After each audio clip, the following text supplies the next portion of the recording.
जिल्ह्यातून जिल्ह्याला काल अवकाळी पावसानं चांगलंच झोडपून काढलं। काबाड कष्ट करून पिकवलेला शेतमाल शेतकऱ्यांनी विक्रीसाठी कृषी उत्पन्न बाजार समितीत नेला। मात्र या मुसळधार पावसामुळे शेतमाल अक्षरशः वाहून गेलाय। कष्टानं पिकवलेला हा शेतमाल वाहून गेल्यामुळे शेतकऱ्याचं प्रचंड नुकसान झालंय।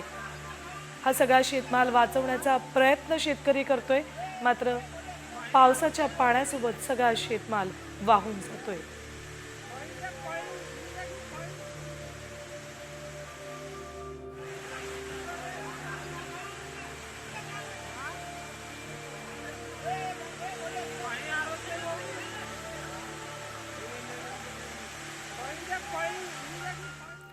यानंतर आत्ताच्या घडीची सगळ्यात मोठी बातमी। कारागृहात शिवसेना ठाकरे सेनेचे खासदार संजय राऊतांनी लिहिलेलं नरकातला स्वर्ग पुस्तक साम टीव्हीच्या हाती लागलेलं आहे।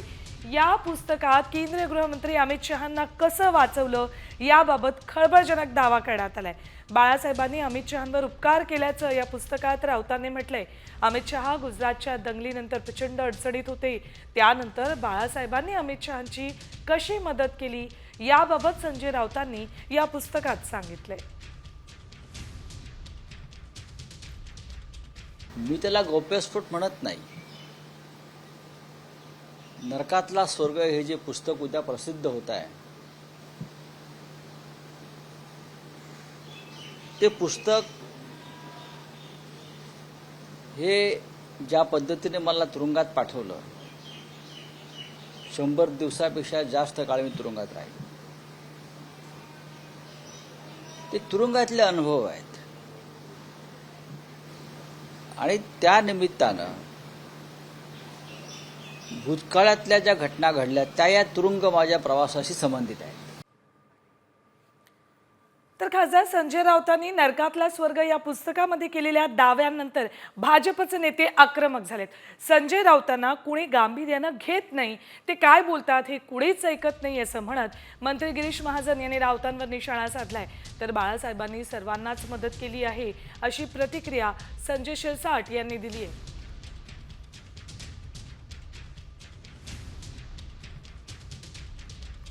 आता संजय राऊतांना किती महत्व द्यावं, त्यांच्या लिहिण्याला किती महत्व, त्यांच्या बोलण्याला किती महत्व द्यावं, आता त्यांचं कोणी ऐकायचं नाही, कोणी त्यांना सिरियसही घेत नाही। सकाळ झाली की त्यांचा आपला भोंगा सुरू असतो, त्यांना काय लिहायचं तरी लिहू द्या। युद्ध सुरू असताना संपूर्ण देश हा सेनेच्या पाठीशी उभा होता, मोदींच्या पाठीशी। अशा वेळेला ते म्हणतात मोदींनी राजीनामा द्यावा, अशा वेळेला ते म्हणतात अमित भाईंनी राजीनामा द्यावा। आता मला कळतच नाही, म्हणजे आता आपण त्या अतिरेक्यांशी लढावं का या देशांतर्गत अतिरेक्यांशी लढावं, हाही मोठा प्रश्न आहे। जे क्रिमिनल माइंड चालतं ना त्यांचं, त्या पद्धतीनं त्याच्यामध्ये तुम्ही बघा, कुठेही त्यांनी हे सर्व करताना शरद पवारांच्या नावाचा जाणून बुजून उल्लेख केला आणि त्याच्यात त्यांनाही गुंतवून ठेवलं की पवार साहेबांनी सुद्धा मदत केली। म्हणून ही स्क्रिप्ट आहे, याला एवढं सिरियस घ्यायचं काम नाहीये आणि मोदीला पंतप्रधान करा अशी पहिली मागणी त्या काळात शिवसेना प्रमुखांनी केली होती। तर आता आणखी एक मोठी बातमी येते। मनसेतून कोणत्याही युती आघाडीच्या भरोश्यावर राहू नका असे आदेश मनसे अध्यक्ष राज ठाकरेंनी कार्यकर्त्यांना दिलेत। आगामी महापालिका निवडणुकीसंदर्भात मनसेच्या आढावा बैठका सुरू आहेत। कार्यकर्ते युती किंवा आघाडीबाबत संभ्रमात आहेत। अशात कार्यकर्त्यांचा घोळ थांबवण्यासाठी राज ठाकरे यांनी स्वतंत्र तयारीचे आदेश कार्यकर्त्यांना दिलेत।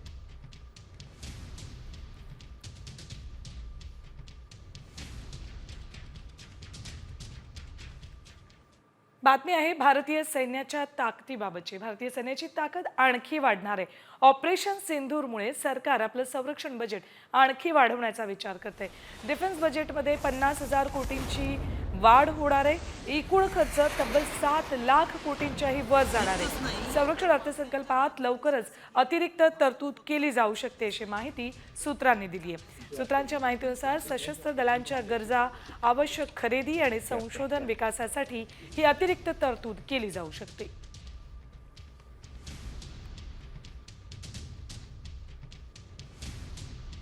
बघा, भारताच्या डिफेन्स बजेटमध्ये 50,000 कोटींची वाढ केली जाणार आहे।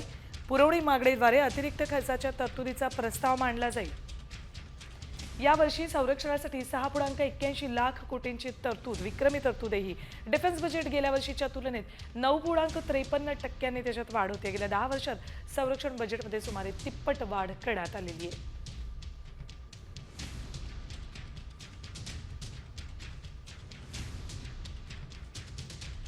तर दहशतवाद विरोधात भारताची भूमिका सगळ्या जगानं पाहिली. आम्ही पाकिस्तानच्या न्यूक्लिअर ब्लॅकमेलची पर्वा केली नसल्याचं संरक्षण मंत्री राजनाथ सिंग यांनी म्हटले. तर पाकिस्ताननं अनेकदा अण्वस्त्र वापरण्याच्या धमक्या दिल्यात. अशा बेजबाबदार चुकीच्या देशाच्या हातात अण्वस्त्र सुरक्षित आहेत का? पाकिस्तानची अण्वस्त्र IAEAनं आपल्या देखरेखीखाली घ्यावी अशी मोठी मागणी राजनाथ सिंग यांनी केली आहे. दुनिया ने देखा है कि कैसे गैर जिम्मेदाराना तरीके से पाकिस्तान द्वारा भारत को अनेक बार एटमी धमकियां दी गई हैं.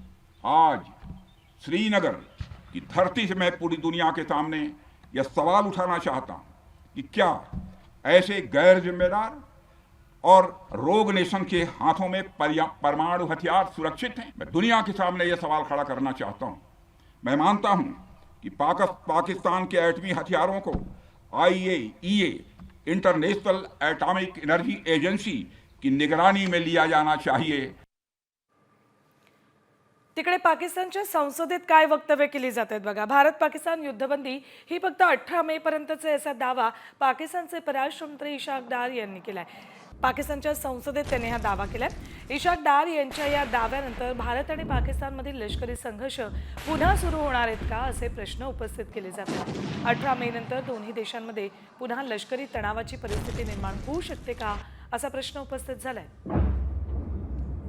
जो सीज फायर कर लें टेक्निकली बिटवीन द टू, वो 12 तक हुई, 12 को फिर बात हुई, फिर 14 थी, आज फिर हुई, अब 18 तक है. तो ऑब्वियसली अब वो चीज़ें हैं, ultimately it will go to the dialogue. अभी तो मिलिट्री टू मिलिट्री ये कम्युनिकेशंस हैं, तो obviously the political dialogue will take place. हल तो सारा मसाइल वहाँ होंगे. यानंतर बातमी आहे ब्राह्मोसच्या ताकदीची. पाकिस्तानला ज्या AWACS विमानाचा अभिमान आहे ते भारताच्या ब्राह्मोस मिसाईलनं अलीकडच्या लष्करी संघर्षादरम्यान पाडलं. पाकिस्तानच्या माजी हवाई दल प्रमुखांनी मौल्यवान AWACS विमानाचा नाश केल्याची कबुली दिली आहे. हे विमान पाळत ठेवणारं विमान आहे, ज्याला स्काय आय असंही म्हणतात. ये 10 की सुबह को हुआ, बिकॉज मेरी कुछ लोगों से बात भी हुई. उस बेस के ऊपर 4 surface to surface BrahMos missile आए. सरफेस टू सरफेस या एयर टू सरफेस ये मुझे नहीं पता. तो पायलट्स जो हैं वो पहले दौड़े कि वो अपने जहाजों को सिक्योर करें. अच्छा. और जैसे ही पहला आया वो जूम करके ऊपर से दूसरा आया, फिर तीसरा आया, फिर चौथा आया, जो कि अनफॉर्चुनेटली बुलारी में डायरेक्टली आके एक हैंगर पे लगा जहां पे एक हमारा एवैक्स खड़ा था, जो डैमेज हुआ, जहां पे शहादतें भी हुई. यानंतर बातमी आहे भारतीय लष्कराच्या गनिमी काव्याची. भारतानं पाकिस्तानच्या नांग्या ठेचल्यात. पाकिस्तानचं एअरबेस उद्ध्वस्त करण्याआधी भारतीय हवाई दलानं एक बनावट लढाऊ विमान पाकिस्तानच्या दिशेने पाठवलं आणि पाकड्यांचा काटा काढलाय. तोतया विमान पाहून पाकिस्तानचं लक्ष विचलित झाल्यानंतर भारतानं ब्राह्मोस मिसाईलच्या जोरदार मारा केला. एका पाठोपाठ एक असे तब्बल ब्राह्मोस क्षेपणास्त्र डागली आणि पाकिस्तानचं एअरबेस उद्ध्वस्त केलंय. याच हल्ल्यात भारतानं AWACS चा सुद्धा चकनाचूर केलाय. भारतानं हा गनिमी कावा केला आणि पाकिस्तानचं एअरबेस उद्ध्वस्त केलंय.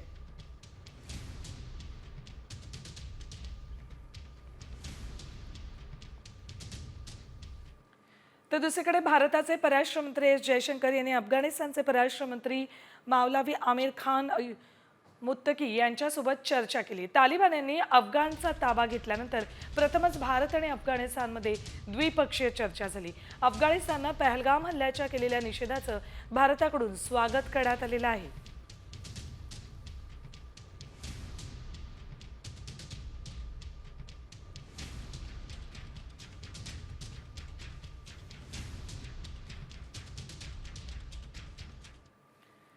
तर रशियाच्या परराष्ट्र मंत्र्यांनी एक मोठा दावा केलेला आहे, मोठा आरोप ते करतात. भारत आणि पाकिस्तानमधल्या तणावावरून सर्गेई लाव्हरोव्ह यांनी पाश्चात्य देशांवर गंभीर आरोप केलाय. पाश्चात्य देश हे भारत आणि पाकिस्तानमधला एकमेकांविरोधात उभं करतायत असं रशियाच्या परराष्ट्र मंत्र्यांनी म्हटलंय. पाश्चात्य देश हे भारताचा वापर चीन विरोधात करू इच्छितात असंही ते म्हणतात. पाश्चात्य देश आशियातील आसियानची भूमिका कमकुवत करण्याचा प्रयत्न करतायत असा थेट आरोप रशियाचे परराष्ट्र मंत्री सर्गेई लाव्हरोव्ह यांनी केलाय.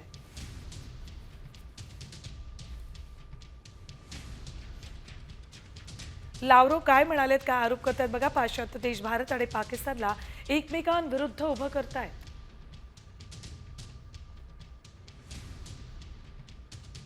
पाश्चात्य देश भारताचा वापर चीन विरुद्ध करू इच्छितात. पाश्चात्य देशांचा आशियातील आसियानची भूमिका कमकुवत करण्याचा प्रयत्न आहे असं लाव्हरोव्ह म्हणतायत.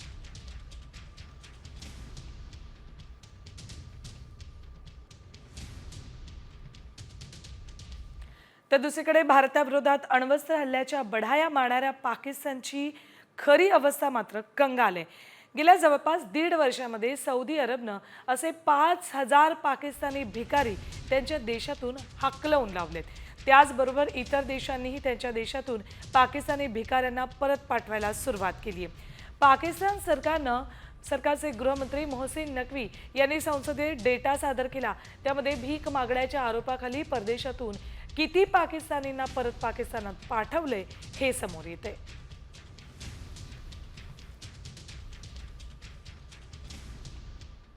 तर ट्रम्प यांना ॲपलनं धक्का दिलाय त्याची बातमी. भारत हा ॲपलसाठी एक महत्त्वाचा उत्पादन आधार बनलाय.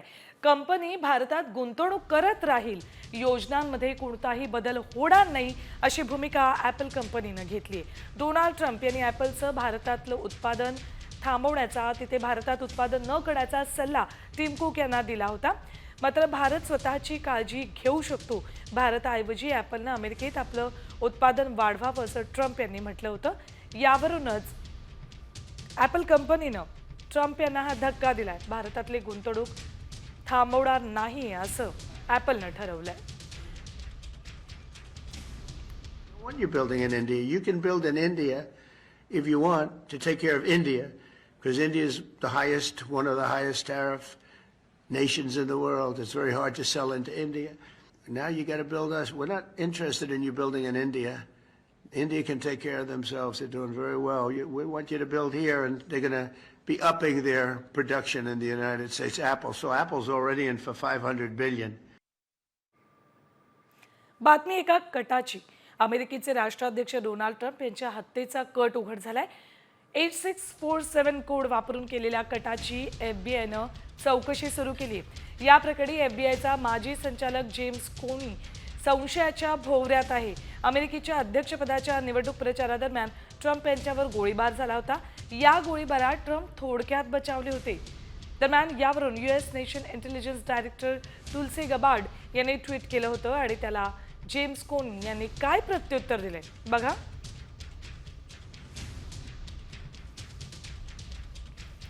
जेम्स कोनी यांना यासाठी जबाबदार धरलं पाहिजे आणि तुरुंगात टाकलं पाहिजे. माजी FBI संचालकांनी अनेक गुंडांवर खटला चालवलाय. गुंड काय करू शकतात हे त्यांना माहिती आहे. ट्रम्प यांच्यावर आताही 2दा प्राणघातक हल्ला करण्याचा प्रयत्न झालाय. ट्रम्प यांना कोनी यांनी दिलेल्या धमकीच्या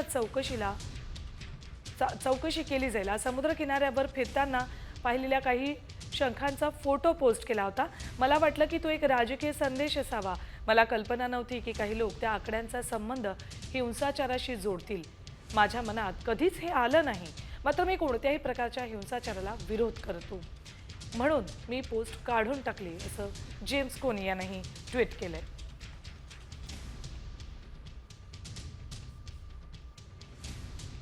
तर इकडे अमेरिकेचे राष्ट्राध्यक्ष डोनाल्ड ट्रम्प यांचा UAE दौऱ्यादरम्यान आगळ्या वेगळ्या पद्धतीनं स्वागत करण्यात आले. यावेळी तिथल्या पारंपरिक संगीत, नृत्य आणि सैन्य संचलनाद्वारे त्यांचं आदरातिथ्य करण्यात आलं. तिथल्या अनोख्या स्वागत पद्धतीचा व्हिडिओ पाहून सध्या चर्चा रंगल्या.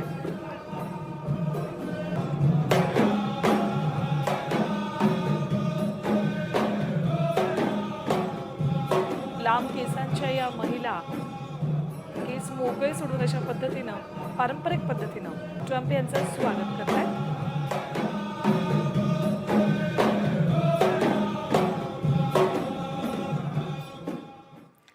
बातमी आहे रिलायन्स इंडस्ट्रीज बाबतची. उद्योगपती मुकेश अंबानी यांच्या रिलायन्स इंडस्ट्रीजनं 25,000 कोटींचं परदेशी कर्ज घेतलंय. हे या वर्षातील भारतामधील सर्वात मोठं परदेशी कर्ज आहे. ब्लूमबर्गच्या अहवालानुसार हे कर्ज 55 बँकांनी एकत्र येऊन दिलंय. रिलायन्स इंडस्ट्रीजनं हे कर्ज 2 भागात घेतलंय. पहिला भाग $2.4 अब्ज आहे तर दुसरा भाग $46.2 दशलक्ष आहे. दरम्यान हा करार भारतीय कंपन्या जागतिक बाजारात किती मजबूत स्थितीत आहेत हेच दाखवतोय.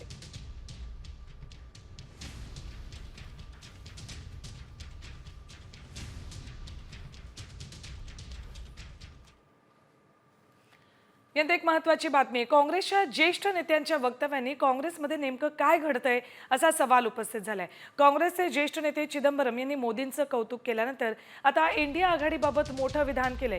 इंडिया आघाडीबद्दल सलमान खुर्शीदच सांगू शकतील असं चिदंबरम म्हणाले. काय म्हणाले चिदंबरम पाहूया आपण ग्राफिक्सच्या माध्यमातून. आघाडी अबाधित राहिल्यास आनंद होईल असं चिदंबरम म्हणतात. मात्र दुसरीकडे आघाडीबाबत त्यांच्या मनात अविश्वास सुद्धा येईल. इंडिया आघाडी टिकवता येईल, अजूनही वेळ आहे असं ते म्हणतात. तर कोणताही राजकीय पक्ष भाजपा इतका मजबूत किंवा संघटित नाहीये. विरोधकांना भाजपच्या प्रबळ यंत्रणेशी लढावं लागेल, म्हणजेच इंडिया आघाडीला भाजपच्या प्रबळ यंत्रणेशी लढावं लागेल असं चिदंबरम म्हणतात. सर्व संस्थांवर नियंत्रण ठेवण्याची क्षमता भाजपात आहे.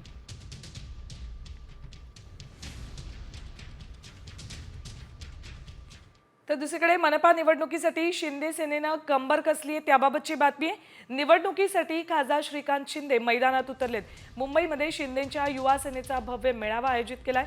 मेळाव्यात श्रीकांत शिंदे मार्गदर्शन करणार आहेत. निवडणुकीसाठी खासदार श्रीकांत शिंदे मैदानात उतरलेत. मुंबईत युवा सेनेचा मेळावा आयोजित करण्यात आलेला आहे.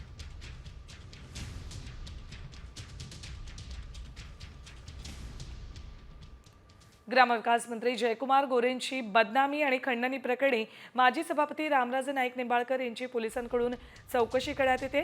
जयकुमार गोरेंवर आरोप करणाऱ्या महिलेसोबत रामराजे यांचे मोबाईलवर संभाषण झाल्याचं उघड झालं होतं. त्यानंतर वडूज पोलिसांनी रामराजे यांना चौकशीसाठी पोलीस ठाण्यात हजर होण्याचं समन्स बजावलेलं. संबंधित महिलेला 1 कोटी रुपयांची खंडणी स्वीकारताना सातारा पोलिसांनी रंगेहात अटक केली होती. या प्रकरणी 3 जणांना पोलिसांनी अटक केली आहे.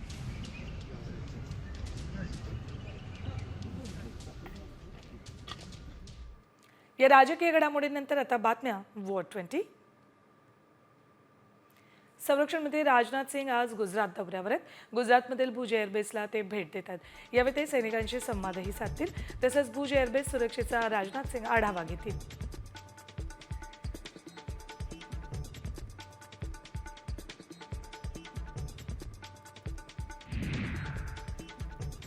ऑपरेशन सिंधूरच्या यशानंतर भारतीय सैन्याच्या समर्थनात शिवसेनेकडून राज्यभरात तिरंगा रॅलीचं आयोजन केलंय. 18 ते 24 मे या दिवसात शिवसेना तिरंगा रॅली काढणार आहे. मुंबई, कोकण, पश्चिम महाराष्ट्र, विदर्भ, मराठवाडा अशा राज्यातल्या सर्वच विभागांमध्ये तिरंगा रॅलीचं आयोजन करण्यात आलंय.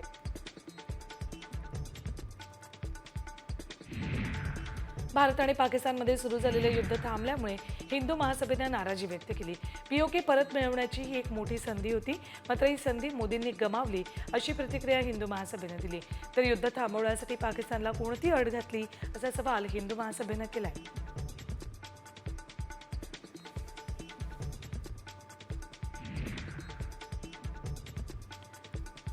नंतर बातम्या झटपट 100. गणेश नाईकांसोबत वैयक्तिक वैर नाही, त्यांच्या कार्यकर्त्यांमुळे वैर निर्माण झाले असं आमदार मंदा म्हात्रे यांनी स्पष्ट केलंय. वनमंत्री गणेश नाईक आणि बेलापूरच्या आमदार मंदा म्हात्रे यांच्यात सुरू असलेल्या कुरघोडीच्या राजकारणावर मंदा म्हात्रे यांनी स्पष्टीकरण दिलंय. मुंबई काँग्रेस अध्यक्ष खासदार वर्षा गायकवाड यांना दिल्लीकडून अभय मिळाले. राहुल गांधींनी गायकवाड यांचे मुंबई अध्यक्षपद कायम ठेवल्याची माहिती सूत्रांनी दिली आहे. मुंबईतील स्थानिक नेते आणि अनेक माजी आमदारांनी वर्षा गायकवाड यांच्या कार्यपद्धतीवर नाराजी व्यक्त केली होती.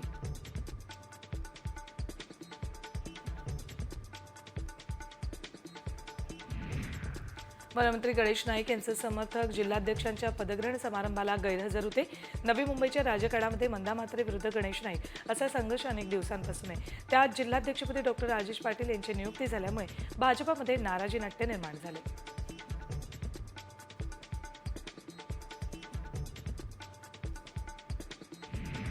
राज्य माध्यमिक आणि उच्च माध्यमिक शालांत परीक्षांचे निकाल लागल्यानंतर सोमवारपासून 11वी प्रवेश नोंदणी होतीये. महाविद्यालय मिळालेल्यांनी मूळ गुणपत्र देत प्रवेश निश्चित करावा असं आवाहन प्रशासनानं केलंय.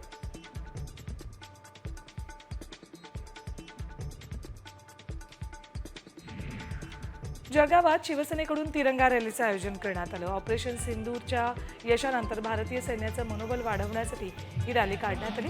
यावेळी राज्याचे मंत्री गिरीश महाजन आणि खासदार स्मिता वाघेही उपस्थित होत्या.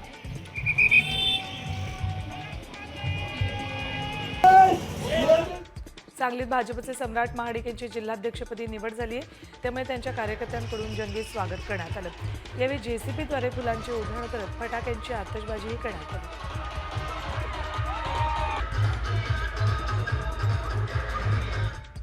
वाशिमच्या मालेगाव तालुक्यातील शिरपूर जैन तीर्थक्षेत्रातील बस स्थानकात थोडासा पाऊस पडताच पाणी साचतंय.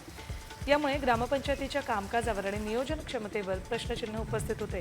ग्रामपंचायतीनं पावसाळ्यापूर्वी नालेसफाई करण्याची मागणी ग्रामस्थांनी केली आहे. वाशिम जिल्ह्याला काल अवकाळी पावसानं झोडपून काढलं.